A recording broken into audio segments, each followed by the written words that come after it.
জাতীয় নেতারা যে কোনো জায়গা থেকেই দাঁড়াতে পারেন। জনাব তারেক রহমান যেখান থেকেই মনে করবেন সেখান থেকেই তিনি দাঁড়াবেন, কারণ তার জনপ্রিয়তা, ভোটারদের মধ্যে তার প্রতি যে আগ্রহ।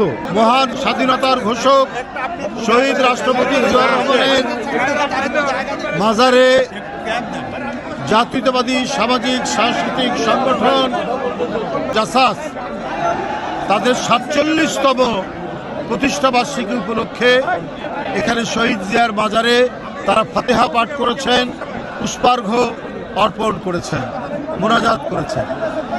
জাসাস শহীদ রাষ্ট্রপতি জিয়াউর রহমান এটা গঠন করেছিলেন দেশীয় সংস্কৃতির চর্চা এবং বিকাশ, অনুশীলন এবং আধিপত্যবাদী সংস্কৃতি যারা আমাদের দেশজ সংস্কৃতিকে গ্রাস করতে চায় সেটাকে প্রতিহত করার জন্য।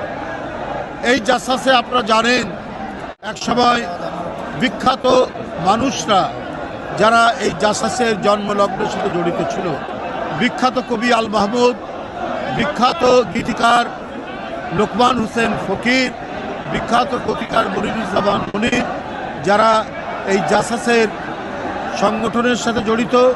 এবং আপনারা জানেন যে বাংলাদেশের একজন প্রখ্যাত অভিনেতা, নামকরা যিনি নায়ক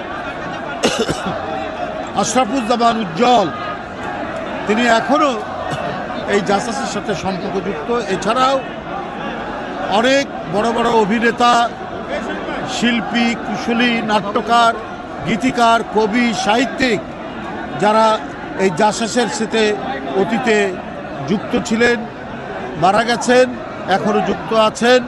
আমাদের বাবুল আহমেদ শাহ, আব্দুল মালেক, বাবুল ভাই, এরা জাসাসের নেতৃত্ব দিয়েছেন। এরপরে হেলাল খান এবং রোকন, তারা এখন নেতৃত্ব দিচ্ছেন। আজকে জাসাস যে পর্যায়ে উপনীত হয়েছে এটি একটি গর্বের বিষয়, এটি একটি অহংকারের বিষয়। আমার বিশ্বাস আজও আধিপত্যবাদের ছায়া বিস্তৃত আছে।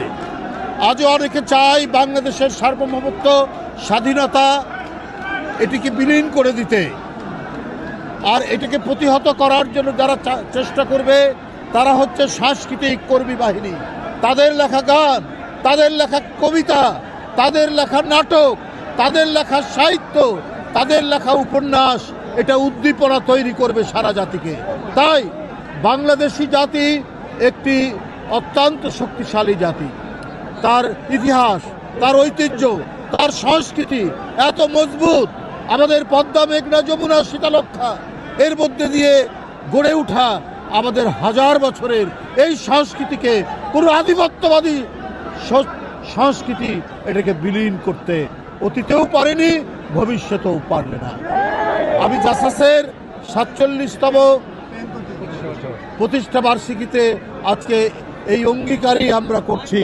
আমাদের স্বাধীনতা সার্বভৌমত্ব রক্ষার্থে আধিপত্যবাদের যে থাবা, যে বক্তব্যটি দিয়েছেন বিএনপির ভারপ্রাপ্ত চেয়ারম্যান যেদিন দেশে এসেছেন সেই দিন ২৫শে ডিসেম্বর, এই থাবা প্রতিহত করা, এই থাবার বিরুদ্ধে পাল্টা জাতীয় সংস্কৃতি গড়ে তোলে এবং যেটি আন্তর্জাতিকভাবে অভিনন্দিত হবে, আন্তর্জাতিকভাবে সুনাম হবে, সেই আমাদের সাংস্কৃতিক ব্যক্তিত্ব গড়ে তুলবে জাতীয়তাবাদী সামাজিক সাংস্কৃতিক সংগঠন।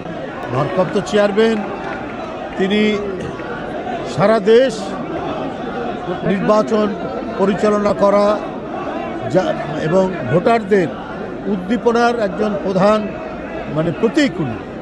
তো উনি যে কোনো জায়গা থেকেই সারা বাংলাদেশই তো তার নেতৃত্ব এবং তার দেশের মানুষ তাকে একজন জাতীয় নেতা হিসাবে বরণ করেছে। তো উনি যে কোনো জায়গা থেকেই উনি দাঁড়াতে পারেন। ঢাকা যেহেতু কেন্দ্রীয় রাজধানী, সুতরাং এখান থেকে উনি নির্বাচন করা এবং সেই নির্বাচন ঢাকা থেকে পরিচালনা করা, নেতৃত্ব দেওয়া, এটাও অত্যন্ত তার জন্য আমি মনে করি এই দাঁড়ানোটা অত্যন্ত যৌক্তিক। তিনি দাঁড়াচ্ছেন।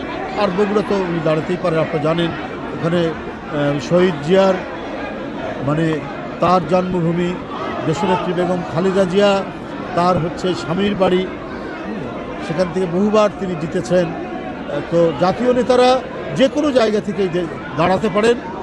জনাব তারেক রহমান যেখান থেকেই মনে করবেন সেখান থেকেই তিনি দাঁড়াবেন, কারণ তার জনপ্রিয়তা, ভোটারদের মধ্যে তার প্রতি যে আগ্রহ এবং তার প্রতি যে উচ্ছ্বাস, সুতরাং এই ক্ষেত্রে তার কোথাও থেকে দাঁড়ানো মানে হবে না, বাধা হবে না, বরং প্রত্যেকেই আকাঙ্ক্ষা করে তার এলাকা থেকে দাঁড়াক, তিনি যেটা মনে করবেন তিনি সেখান থেকেই দাঁড়াবেন।